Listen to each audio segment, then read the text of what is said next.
Welcome to youTurn Radio. Here at youTurn Radio, we believe in big-hearted communities and small government.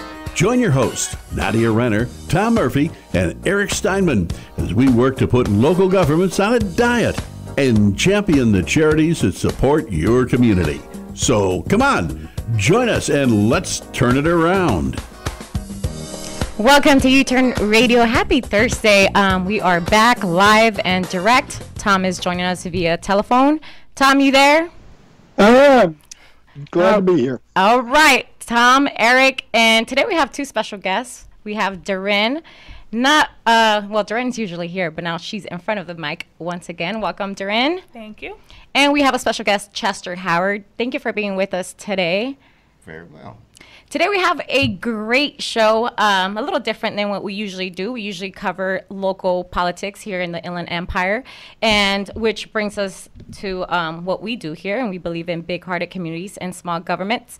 But today we're going to change it up a little bit. We're going to be talking about child support and how that is set up here, in the system, how it's set up, and talking about big-hearted communities. If you call in 909-792-5222, that's 909-792-5222, we get to spin for charity, and pretty much we spin, and whatever it lands on, it could be from hundreds to thousands of dollars.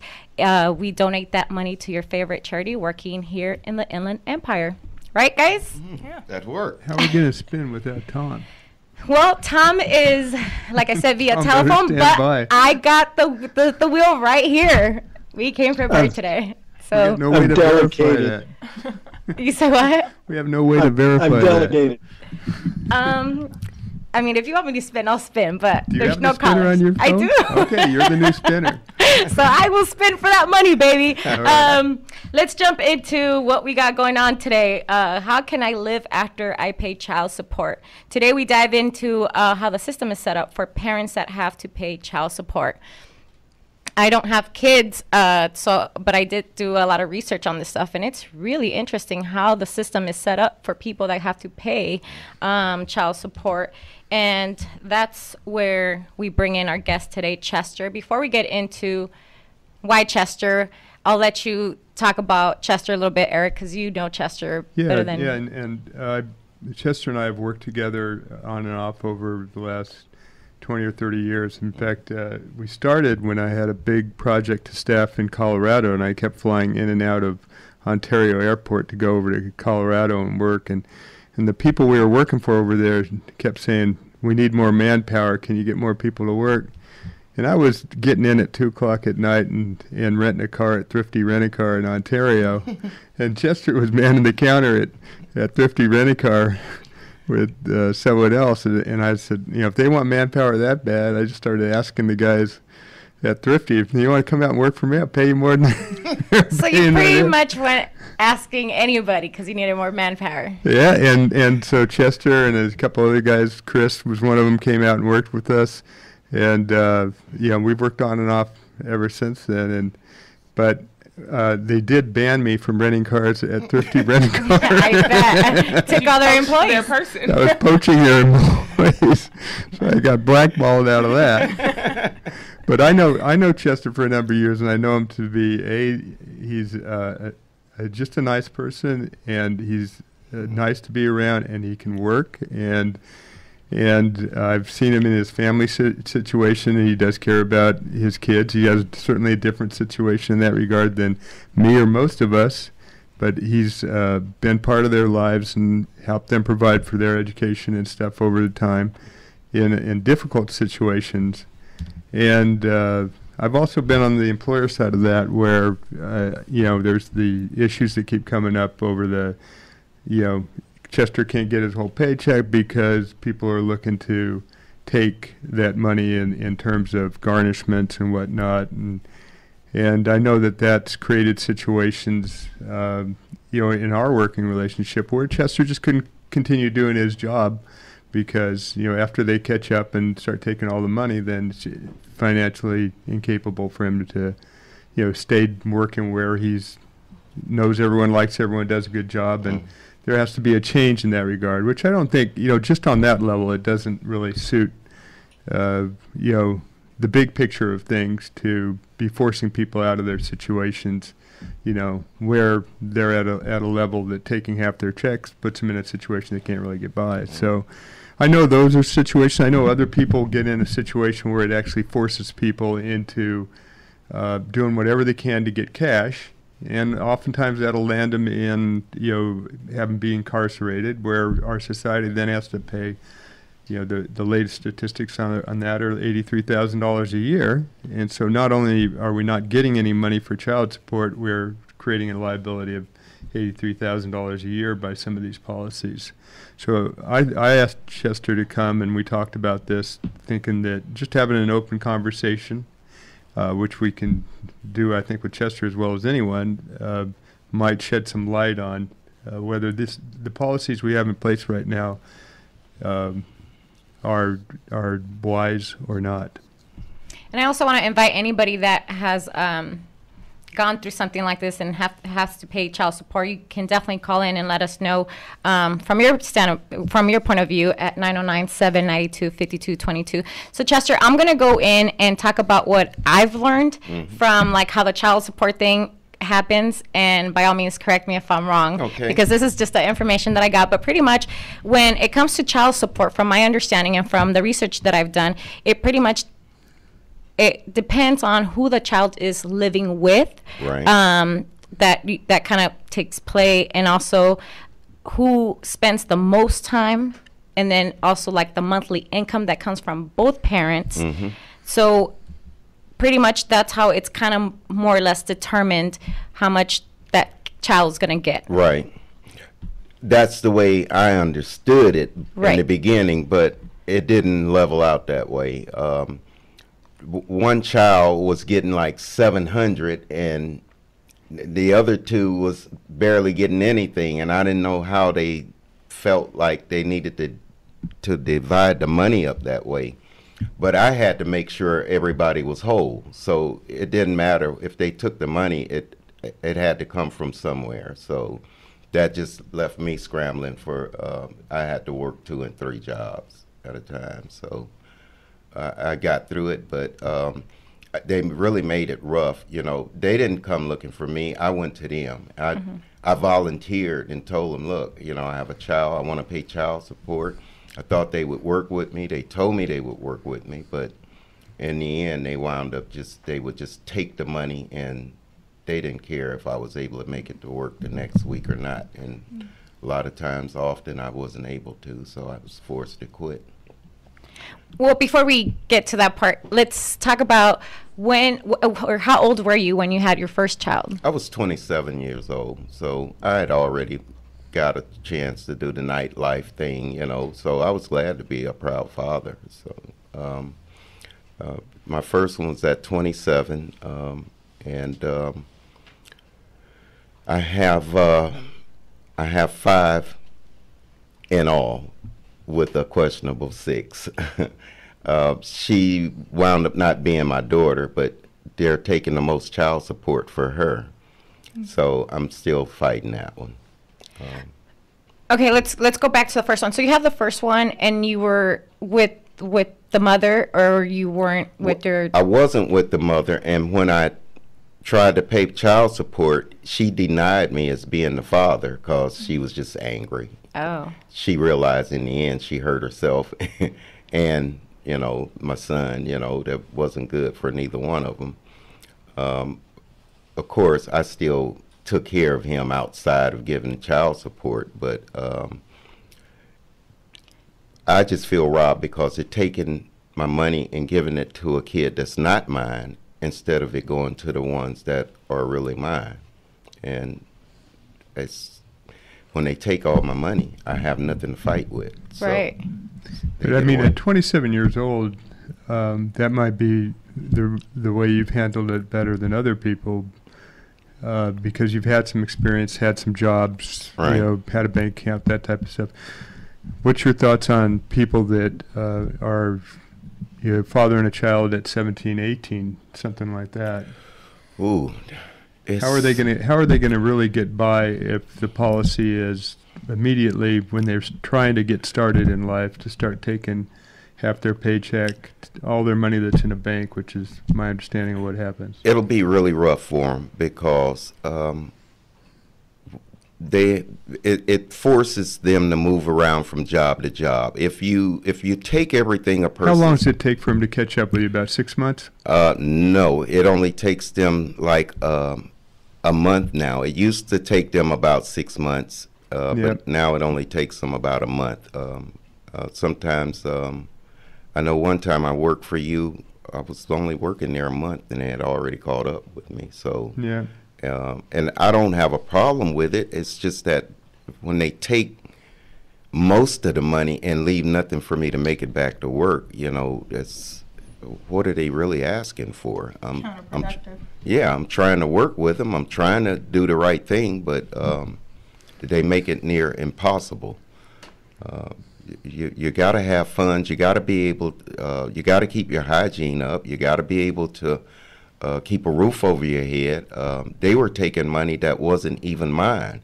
My boss would allow me a per diem to pay for my hotel expenses, and they took that too. Oh, wow. So I was shut down, and I'm in the middle of Texas. Now I got to figure out a way to get home with no money. So now, when they catch up to you, you said it takes about a month. So what do they do? Like, they contact you and they say, hey, like, your next paycheck, this amount is like, how does that work?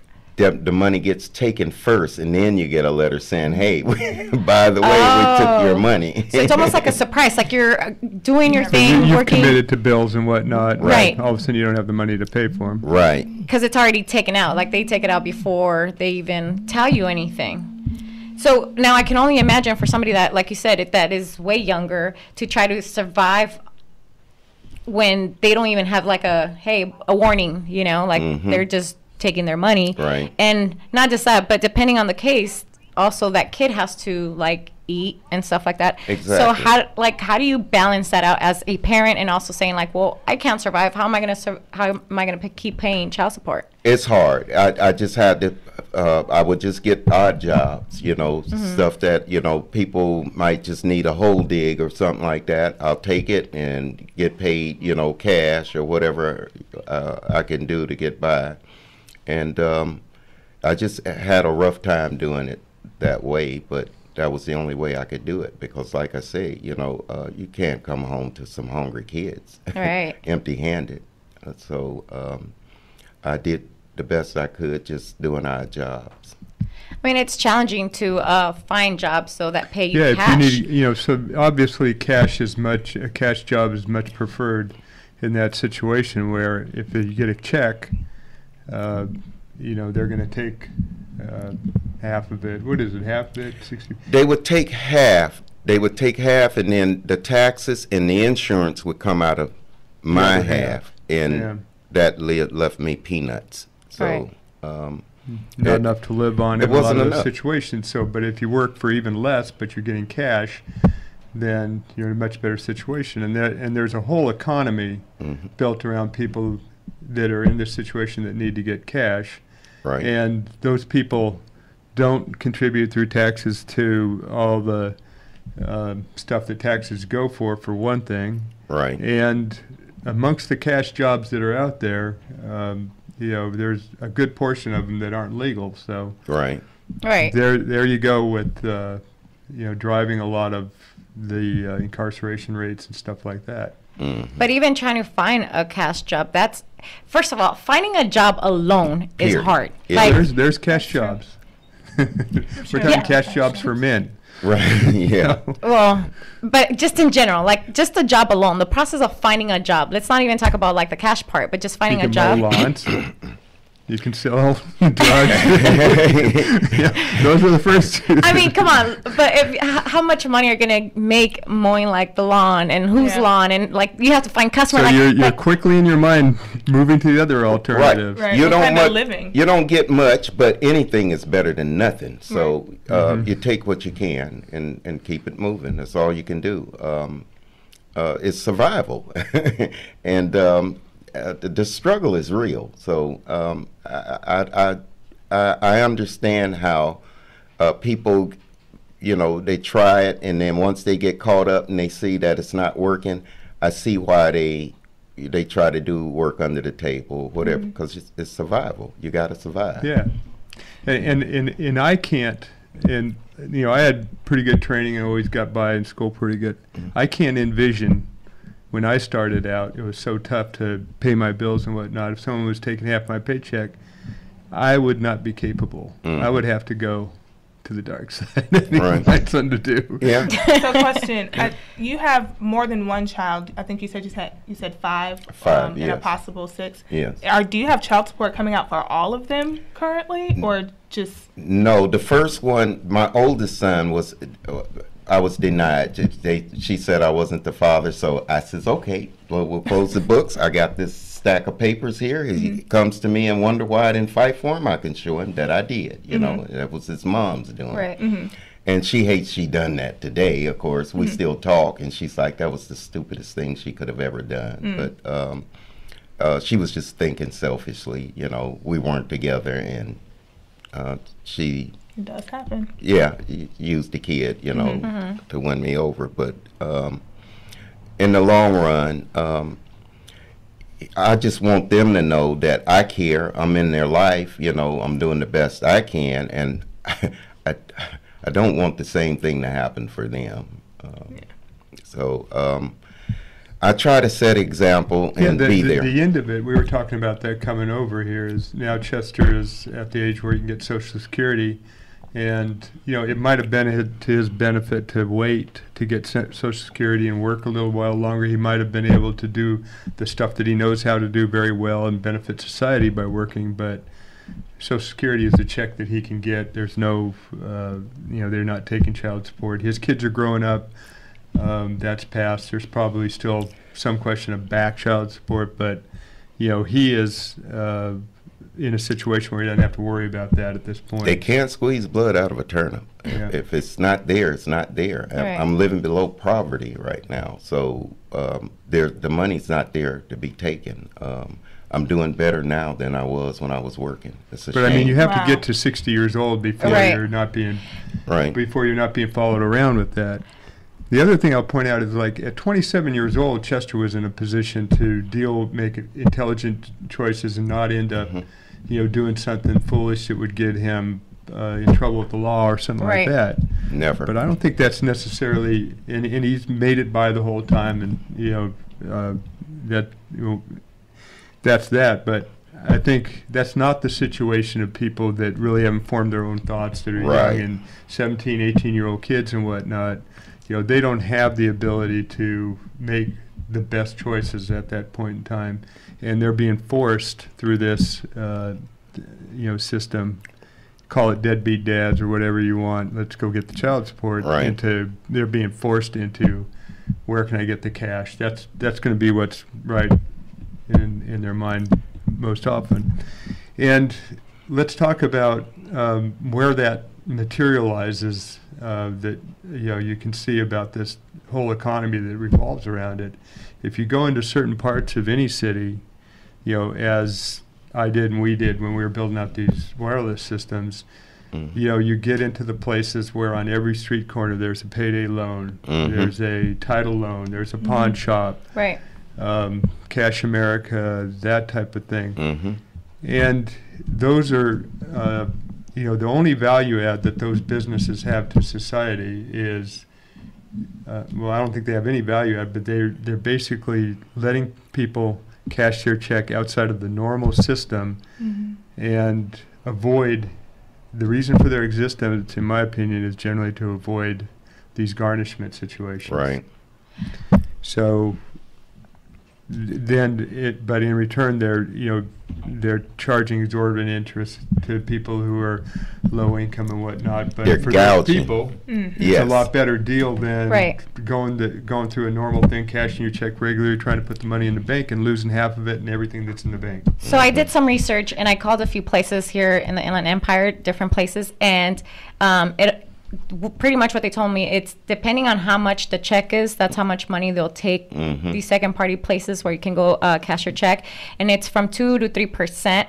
But also what I didn't know is that it depends where the check comes from, that they'll even take more. So like a personal check compared to a corporate check.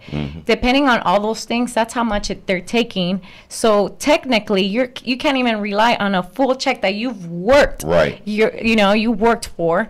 You might get maybe like a little more than half, if not half or less, depending. Right. Again. And it was very interesting because everybody was very like skeptical. Yeah, no, they're not going to easily give you the right thing. Yeah. And that's their business. Exactly. Is to tell you it's just 3%, but then there's all these other things that Hidden when fees. you go to get the money, well, we're going to hold this back until the check clears, and then when you go back to get that money, it's gone. a There's whole an different interest. situation. They get another check, and by then you got another check you want to try and cash, and it goes on like that. So anyone who's really done a study of that says that. What the numbers I've seen is basically they're taking about a third of the cash flow of that off for themselves and those businesses.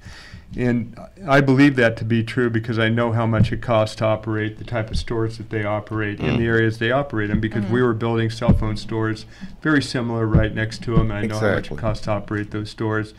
And I've seen how much their door swings, and I can kind of do the math in my head. And I was always astonished that we were providing a really good product, good cell phone service, $29 unlimited back when, the major carriers were like $200-300. And, there'd be 6-7 times as many stores for these people ripping people off than for us than we could afford to build for our business. Right. Well, then I started looking into it too, and I guess it's the way that it's just set up too, though, but where there's more lower income people, that's where they have most of these locations as well. For sure. Which I found very interesting. It's like, man, you're almost like setting me up for this. Like, there's no Exactly. other way. So it almost seems like when you think it's like, oh, it's helpful, it's beneficial, there's one here by my house, it's really like, no, it's not. It's You're not. being set up for something that is not going to set you up for success. It's setting you up for something that they're still going to take away from you. Right. So after the research that I've done, I don't think that it's the best way that it's been set up for people that have to pay child support, Right. Especially when you have more than one child. Right. Because then the mother's pay also comes into like the situation. So then it almost seems, as a kid, if I had parents and they were fighting over this, first I would think it would be very unfair. And then if one of my sisters is getting more than I am, that would definitely make me feel a certain type of way. Right. And they notice that, Right. They're not completely in the closet about it. They ask questions. They want to know, well, you go to work every day. How come, we can't afford to go to Disneyland? Right. Well, this because this money went this way, and they took this money that way, and we had to eat. So there's nothing left over. And, they figure it out. They know that, well, he must be doing the best he can. He gets up and goes to work every day. We don't know where the rest of the money's going, but he's not spending it. He's not buying anything. Right. So it's just something they need to relook at their policies and the way they have things set up for child support. If they and Chester ended up with a good relationship with his kids, but I don't imagine that's always the case in these things. not. Again, Chester's a little bit of the exception. He's willing to talk to us about some of this stuff, but Right. it's not a good thing. All this idea that you're going to collect child support and be able to help out in that situation, all the data is sitting there to say that's completely not effective, that it's costing way more than anything you're collecting, I'm sure, if you take into consideration some of the real costs. And you're not achieving, your policies are driving families apart. You're rewarding people for being a single parent family in a lot of these situations. And so all the incentives, it's just bad policy, but it is the policy that's there, and everybody doesn't seem to want to be able to talk about it or discuss doing anything different.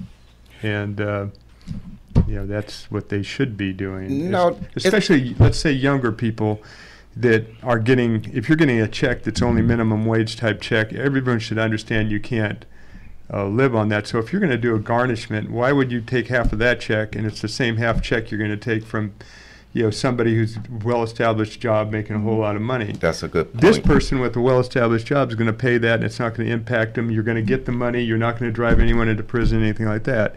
You take that 17, 18-year-old kid who's trying to start out with the job and take that much of his check. You're driving him out of the economy into dealing with cash jobs, dealing with these pawn shops and stuff like that, and you're not getting any money contribution from a tax standpoint. Nothing is going to the kids. And you're driving a lot of people into incarceration. So why not do a policy that says, until you get X number of years old, until you make a certain amount of money, we might take 5% or 10% or something like that, just so you know you got an obligation or something. But we're not going to take half your check and drive you into these poor decisions. Right. And your competition's out there. I mean, your competition's the pawn shop. If they're taking 10% out, the way it's going to come down to it on a decision basis is that's the most amount that you're going to be able to garnish from that person's wages and have any success doing it. All right. So don't try and ignore it and say, no, we're going to take 50% and we're going to get that. You're not going to get it. Well, in fact, I know guys that gave up and said, well, they can just come and lock me up because I'm not going to keep working for nothing, So, and I understood, and some of them would go to jail, but what good does that do? Now you're paying for the person that's in jail. So they need to relook at the policies. And yeah, that's where I thought we'd have a show about this. Right. We're gonna go into a commercial break, and then when we come back, I want to ask you, Chester, what's something that maybe the system can take into consideration after your experience? But you can answer that when we come back from our commercial break. You're listening to youTurn Radio. We welcome back to youTurn Radio. That's what you call live radio. Today we have, if you just tuned in, we are talking about how the system is set up for child support. And right before our commercial break, I asked our guest, Chester Howard, how is the system set up, or what would you let them know that they should look into to help not single parents, but people that are paying child support about, hey, take this into consideration because it's hard to live and also pay child support, just from your personal experiences? Well, if maybe if they, how could I put it? If they just need to divide the money up a little bit better, and realize the person has to be able to get from 1 week to the next week, to the next paycheck without taking all their money. I know half is just too much. I don't care how much you make, if they take in half, that's just too much, because when they take the half, then the taxes and the insurance come out of your half. So you're not even getting, you might get a quarter of what you're making. And that's not good at all. I'm not a wealthy man at all. I don't make a lot of money. I don't have a degree or anything like that that I can count on. It's strictly experience. So I have to sell myself to people that'll hire me, for what I'm worth. And I've been fortunate enough to get by that way, but I see a lot of people struggling, and I don't know how they do it, but child support makes it rough. And I just thought that it was just kind of ironic that I went to them. They didn't have to come and seek me out. Right. I went to them and spoke up and said, hey, I want to pay and do the right thing. And it just seemed like at that point, they didn't care anything about my life or my kids, because you're taking, they would give one child $700 and then split $400 between two other children, and I couldn't understand that at all. That was just the way that they did it. Because maybe it's the first to file gets this, and then the rest, and that's kind of how they're... It was two separate counties. So one was in Sacramento County. They was taking $700, and then San Bernardino County was only taking $400 for two kids. And I just couldn't figure, how did they figure that out? The two kids should have gotten the $700, and the one kid, a little lesser. It's one kid. So yeah, from the research that I did, it also depends on like the state. It depends on the county. Like all those things also are they take that into consideration as far as like how much you're going to take away. But it goes back to the point that I did, because I have 4 sisters. So I think that would really disturb my relationship with my sisters when, and depending on who's struggling the most at the time, you know, Right. because sometimes one can be doing better than the other one. Exactly. And it's not like you can say, hey, I'm going to give you more this month because you're struggling more than the other one, Right. because, you know, so I think that part was very disturbing, because I'm like, man, I would really have a really tough relationship if that was the case, Right. you know? Right. Because even like in a regular family, I know, you know, growing up with my sisters and my parents, everybody goes through a tough time. And especially when you're done with school after high school and you're trying to figure out as a young adult, like, what am I going to do with my life? And I know for most part, if I didn't have my parents, I don't know what I would be doing. Right, I have right. no idea. But to that point, sometimes, you know, even my sisters have been able to help me out or vice versa. But when you're in these type of situations and you have to pay child support, I think you're separating more than helping at some point when you have more than one sibling. Yes.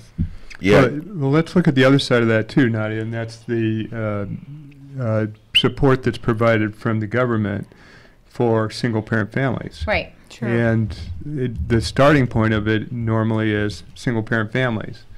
And those are, and that's become, in my experience, because I travel around a lot and all over the country, and Chester has with me, you know, we go around like a traveling show building out these wireless systems. And there's areas where that's kind of a career choice. You know, you can be a single parent and raise a child, and you can get a lot of support for doing that.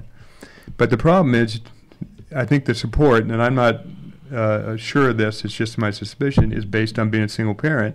So the incentives are there to be a single parent, and the incentive should be there to be, you know, not a single parent. So if you know, I think things should be looked at, like if the father is in the kid's life, if he's spending a certain amount of time with them, then maybe this garnishment is cut down or something like that. Pretty simple thing to do. Should help a lot of those situations. Maybe people have looked at that and determined different, but Right. you know, that type of thing I think needs to be looked at as well. And there's and I know it's kind of, if you look at the statistics, which I've seen, that when the initial program regarding this started, and here's the things that I'm aware of that, you know, they provide for support for a single parent. You're going to get something, some support for monthly, whether that comes in the form of a credit card or checks or something like that. You're going to get some support there. You're going to get Section 8 housing support to help you with your rent. You're going to get a free cell phone, which we're aware, which they never told us about when they did it, and we were providing really low-cost cell phones to everybody without any assistance. You're going to get, you know, probably some other assistance in getting an education and whatnot. You know, if and I don't think that matters a bit whether there's nothing that would enhance that, make it more beneficial if you're working with the child's parent or not. And so, you know, you have to look at the assistance that's being provided and what incentives that creates as well. Well, there is, and there's a lot actually. Like there's the low-income home energy assistance. SNAP is also the one that yeah, if SNAP you're going we hear about through a like lot. the feeding, if you need food, there's a TANF, which is temporary assistance for needy families.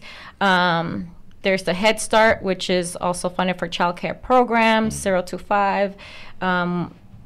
When you first have the kid. So there's a bunch of different ones, but after doing this research, there's really, again, I go back to, there's nothing set up to help that person succeed either. Like, let's just say if I was the single mother and I have to provide and I'm getting child support, and sure, I'm getting government assistance, there's not... They got to get that, and they got to go get a job too to make it. And that's why everybody talks about what my mom did to get me by and everything. But the other model that is proven to work is two parents, you know, sharing the cost. And that's the model that should have the benefits for society of two people involved in children's life. They care about them, and no cost. You know, basically they're they're handling the bills because they're sharing them. And and that's the other thing that I can say from my own experience is, if you're trying to do a family and without some sharing of the load between it, that's a huge task in itself. You're not going to do that great a job on raising a family in that type of financial situation, or the odds aren't for you to do that either. So, it's always really better. The incentives should be put towards, forcing people to be together and be more involved with the kids and share the work. So if one parent could be watching the kids while the other one's working, and that type of stuff. So that's my own, that's a thought thing on it. But I don't believe I think that it's verifiable the incentives aren't there for that right now. Right, and that's how I've always done it. My kids have some pretty good moms that take care of them, with the exception of the first one that was being selfish. Which she's come around now, it's always better when you got both parents. And like I say, the money is important, but being in their lives is more important than any money can ever bring them. Yeah, I wouldn't say always. I mean, there's a lot of single kids from single parent homes that are outstanding. Yeah. Yeah. Yeah, well, One of them. I agree with you. Not everybody. Not all of them. Yeah. I mean, so I grew up without my father in the house, and I don't know much about child support because my mom never requested child support from him. But I do know about SNAP, and I do know about WIC, and I do know about Section 8, and just what you're calling incentives for single parents and like single mothers. And I guess I'm very leery of calling it incentives, just because I think when you paint it in that particular direction and you call it like such a benefit, when it's really just a means for survival, then you negate the fact that it's really hard to get some of those things. Yeah, I understand that, and I understand there's a lot, and I didn't mean to do that. What I meant to say was, if the father was involved, they would probably be taking his income into consideration and reducing those amounts, whatever you want to say. Yeah, I mean, no, I don't think that you like meant to, like discount, I guess, some of the supportive measures that are out there, but I do think that it's something important to note that, like, even though there are things that support single mothers, like, you can't make a career of that. You know what I mean? So what did your mom have to do? She had to work as well, or? Well, thank God my mom had her mom. Okay. So I actually live with my mother, my grandmother, and my little brother. And so I think that, for a time when my mom had my brother, she tried to get out on her own through like Section 8 and through WIC and SNAP and all of that kind of stuff, but it was actually just really hard for her to survive. And so when she fell ill, because my mom had a stroke when she was 40, she actually ended up having to come and like move back into the house with my grandmother and myself. I never moved. So yeah, I mean, it's incentivized, I guess, but they also make women jump through hoops just to get some of those, assistance. You have to call in every week and like search for a job.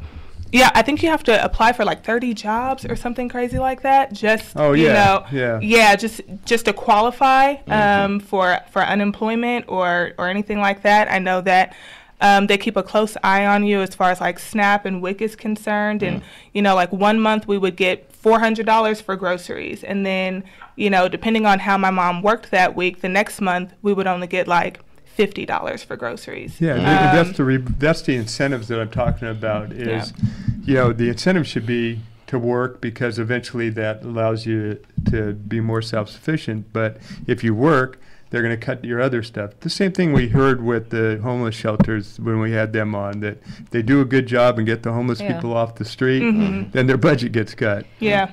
So. Which is crazy because even like when you're trying to make that like work more to get more money, you're still trying to like get back on your feet. You're not cleared because you made a little bit more. All that you've done on work is not doing you any good, and that's that's the wrong, and that's why I said in terms of incentive, that's what I'm saying. The incentives typically aren't considered on this. Yeah. And,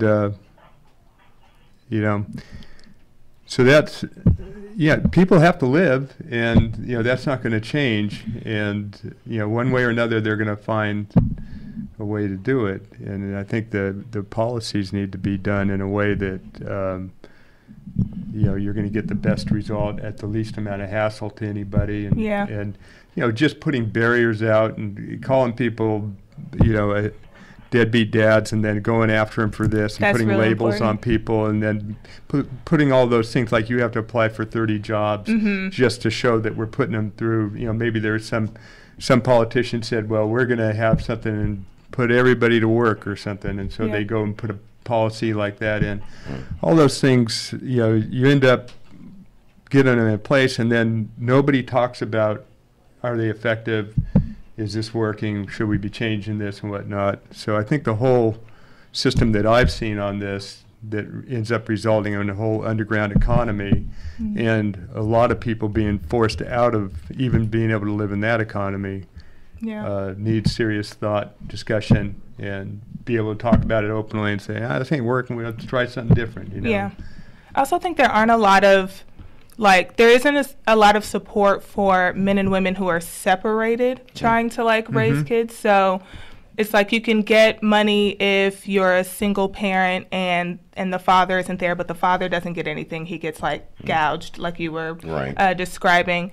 And married people can get some sort of incentives like tax breaks and things like that, having children. But if you're separated and you're both trying to raise the kid and you're both trying to do the right thing, it seems like there's not a lot in place to really help you out. I know that tax part pretty well. It used to be what I did. So they got a head of household designation, and one person gets it and one doesn't. There's not a sharing of that or anything like that. There's nothing. If you want to say, let's make this equal, then let's give half that designation, the tax benefit from it, to each party if they're truly sharing and raising the kid. That doesn't happen. Right. One of them has to take it, the other one doesn't get it. That's put the Social Security number down, and only one gets it. Right. Wow. That's crazy. So, I don't think I didn't know that. Yeah. Yeah. And then the best tax benefits are designed to be over a married, living together family type. Super heteronormative and marriage bound. Yeah, I mean, so my mom, there's also a stigma, right? We've kind of talked about the deadbeat dad theory, and when we first started talking about having this show, I think Eric said that you had 8 kids by 8 different women. He always exaggerates. He did say that. He said 8 kids by 8 different women. And of course, the first thing you think is does he know all of his children? How involved, in their lives, And I think it's important to note that there are fathers out there who are trying, who want to be helpful, who want to be parents. Right. And I think it's really interesting that you literally went to the child support, office to talk to somebody. Also, why didn't you just talk to the moms? Is there a reason why you didn't? That's what I did. I tried it with them first. I said, there's no reason for us to have any mediator between us. So I was like, I'll give you X amount or whatever. But what I noticed is one of my kids' mom put the phone to my ear when she was talking to the child support people. They were calling her, coasting her, because her oldest son was on child support, but my kids wasn't, because I was working. There was no reason why they needed to be on child support. Well, what they did was... So you were giving some money before they even asked for it. Right. Yeah. So what they did was they told her, look, if you put the rest of the kids on, you get X amount of money, and they coached her to sign up for it. Yeah. Which she wished she hadn't after she done it, because when if I didn't work, then she don't get anything. Right. So let's talk about that. So after the first one, and you're getting this garnishment anyway, then that doesn't, as far as incentives go. If you do have additional kids, it doesn't hurt you that much more, right? Yeah, it does, because Although well, if I have another 700 on the first one, and then the next two were 400 total, right? Right, but if I had any more kids, that's not going to go away. That's still a set amount. That they only can take half your check, right? Right. That's the thing. So you get to that point, and then the incentive is not there to. Well, here's the thing, though. Here's the catch to that. They're taking half my check. They're saying I'm 100 and some thousand in debt with them. Yeah. So what they're taking is not even taking care of the interest, and it's still going up. So now I'm to the point where I'm retired. You know, I'm too old to work. You know, I got shut down medically, and now they're not going to get anything, and they can't really take anything from me because I don't have anything. So they pretty much kind of cheat themselves that way. If they would have just, it's better if they could just, if they come up with a payment arrangement, but they says, nope, we don't do that. You tell us where you work and we take it. You can't make payments. That's crazy. So when you stop paying child support once if they turn 18, right? From my understanding? Yes, that's what I've heard. So from the research I did, it says that you stop paying once the child turns 18. Right. But it goes back to the point that you just said. So the kid turned 18, but you still owe the government money, right, which is what they don't explain, because people are like, oh, well, you know, it's only 18 years. But it's not 18 years. It's like a school. So where does that money go you after gotta they wait turn until 18? you're able to get Social Security to finally maybe have an income that's yours that you're immune from that. And it doesn't. If you went back to work now, they'd still garnish, right? They would still garnish. Yeah. Because technically he still owns the government. So it's pretty much like my kids are already 18, grown, full adults. But now I'm getting older, working probably a little less, you know, trying to take care of my health and stuff. But I still owe the government so they still take that. So they still take that and so money. where does the money go? Like, who gets it? Does the child get it still? Like, No, am the I government. 19 No, and I still get the The government government says it's going gets to them. Yeah. Oh, that is horrible. The kid is cut off at 18. Yeah. Then they And still so now get we're just paying the government because I owe, but then it doesn't help a child and it doesn't help the mother and it doesn't. And you can owe your credit card company or this or that, and at worst case after 7 years you don't owe it anymore. But this stuff doesn't go away. Wow. No, what'll happen? And that and student loans. Right. Right. And so what would happen, say, they can't take anything from me now, but if I was to hit the lottery, they're going to get theirs off the top. I wouldn't even play the lottery. I'm just kidding. It's a bad gamble. I wouldn't even go to Vegas. Yeah, so that's the way that's set up. So, I mean, it's almost, and it's not helpful at all, because when you're older, I mean, you can't really work as much. You can't look for side jobs anymore. Nope. Like, that's, you know, it's now about your health. You have to take care of your health first. Right. Yeah. You don't have to get into any thoughts on whether a two-parent family is better than one-parent family or anything like that. All you have to do is look at all those pawn shops and payday loan stuff and say, that's a whole economy that doesn't work in the system at all. There's no contribution out of those places to anything. It's a way to avoid the system where everyone shares in the tax and shares in the responsibilities of society.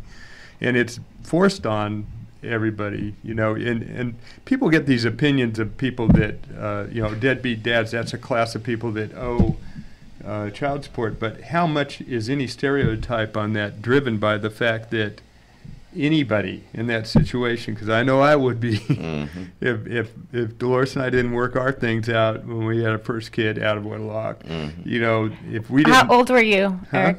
How old were you? I was 24, and I completed some college, you know, and I had a lot of jobs, and you know, if anyone could earn a living, I would figure I could. But if we didn't ever work our things out, and there was a disagreement, and she decided that she was going to go on her own, and I was getting forced with having that much taken out of my checks, then I would be, you know, somewhere outside of the system. I wouldn't have accomplished what I have accomplished if I have, in fact, accomplished anything. I wouldn't have the opportunities that I've had. So the policies often drive the stereotypes, which drive continuing the policies. And in this case, it's been around long enough. The results are in front of you. Go look and see how huge an underground cash economy that you've created, see the level of single-parent families that's gone 4 or 5-fold since these policies have started, and say, wait a second, and look at the cost of incarceration and all the people that are unproductive and incarcerated right now, and think maybe there's something different that we should try in this regard.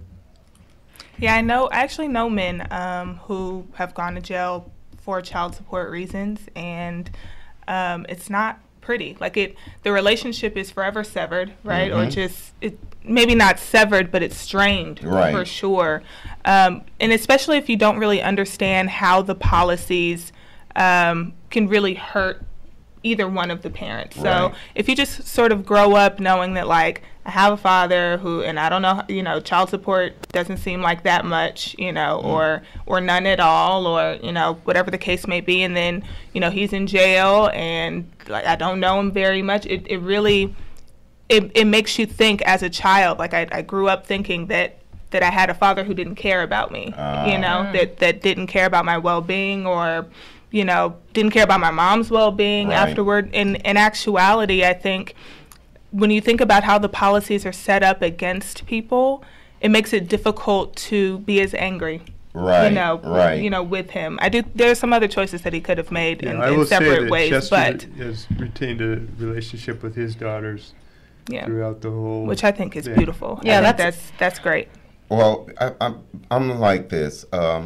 I just buried my father last year, and they asked me if I wanted to say anything, and I only had a few words, and they were, he may not have meant much to anybody else. I says, but for me, other than Christ himself, he's the greatest man that ever walked this earth, because he stayed in our lives. So I'm sure my children feel the same way, just having that direction. They need somebody to come to.